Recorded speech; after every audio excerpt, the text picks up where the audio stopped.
Today on New World News, a conference was held unveiling more information regarding UAPs and extraterrestrial life. Leave your thoughts in the comments below, and don't forget to like, subscribe and turn on notifications to stay up to date with the latest news. Finally, I'd like to thank these three brave witnesses here.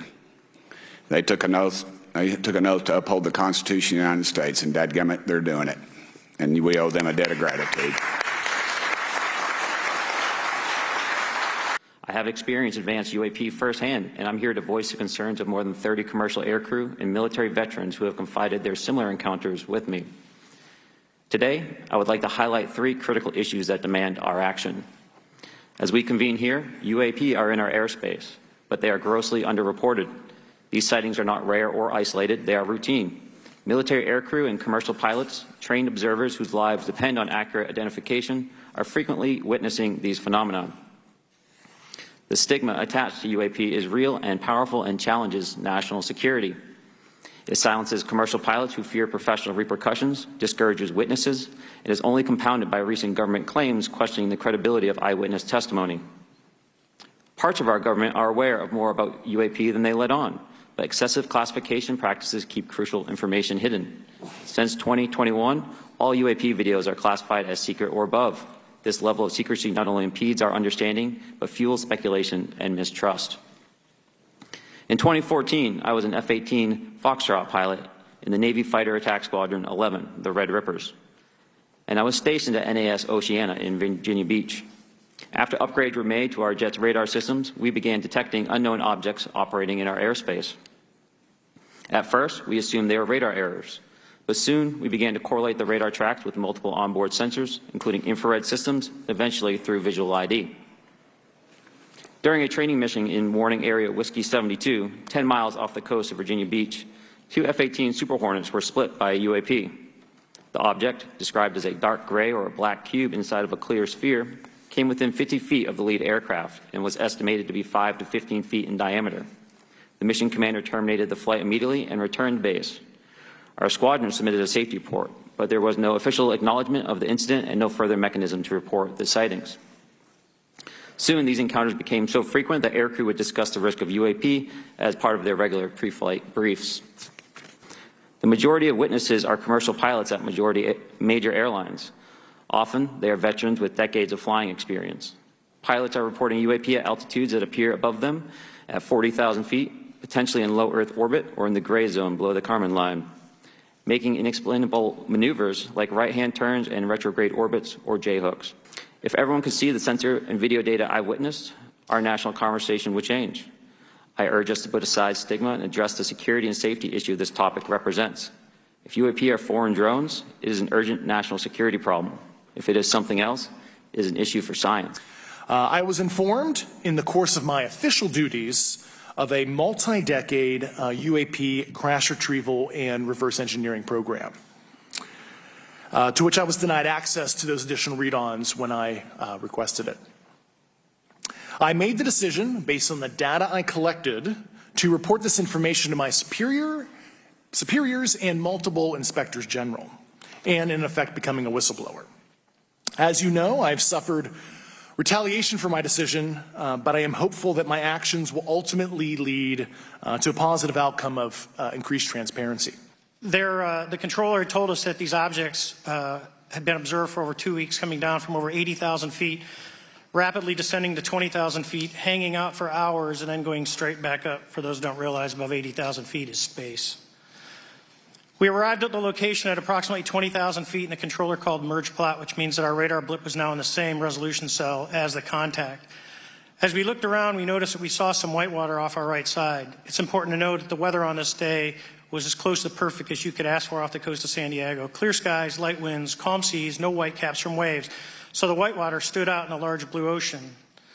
All four of us, because we were in F-18Fs, so we had pilots and Wizzo in the back seat, looked down a saw a white tic-tac object with a longitudinal axis pointing north-south and moving very abruptly over the water like a ping-pong ball. There were no rotors, no rotor wash, or any sign of visible control surfaces like wings. As we started clockwise towards the object, my Wizzo and I decided to go down and take a closer look with the other aircraft staying in high cover to observe both us and the tic-tac. We proceeded around the circle about 90 degrees from the start of our descent and the object suddenly shifted its longitudinal axis, aligned it with my aircraft, and began to climb. We continued down another 270 degrees nose low where the Tic Tac, or we consumed 270 degrees to where, and we went nose low to where the Tic Tac would have been. Our altitude at this point was about 15,000 feet, and the Tic Tac was about 12,000. As we pulled nose onto the object, within about a half mile of it, it rapidly accelerated in front of us and disappeared. Our wingman, roughly 8,000 feet above us, lost contact also. We immediately turned back to see where the whitewater was at, and it was gone also. So as we started to turn back towards the east, the controller came up and said, "Sir, you're not going to believe this, but that thing is at your cap point, roughly 60 miles away in less than a minute." You can calculate the speed. We returned to Nimitz. We were taking off our gear. We were talking to one of my crews that was getting ready to launch. We mentioned it to them, and they went out and luckily got the video that you see, that 90-second video. What you don't see is the radar tape that was never released, and we don't know where it's at, of the active jamming that the object put on an APG-73 radar. Here are the clips of evidence they are referring to.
Dude, this is a fucking drone, bro.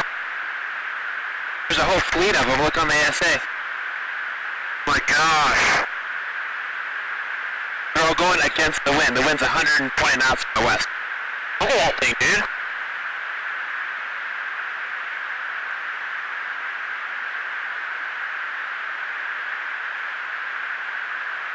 That's not our LNS though, is it? It's not. That is the LNS, dude. Well, if there's like... Look at that thing! It's rotating.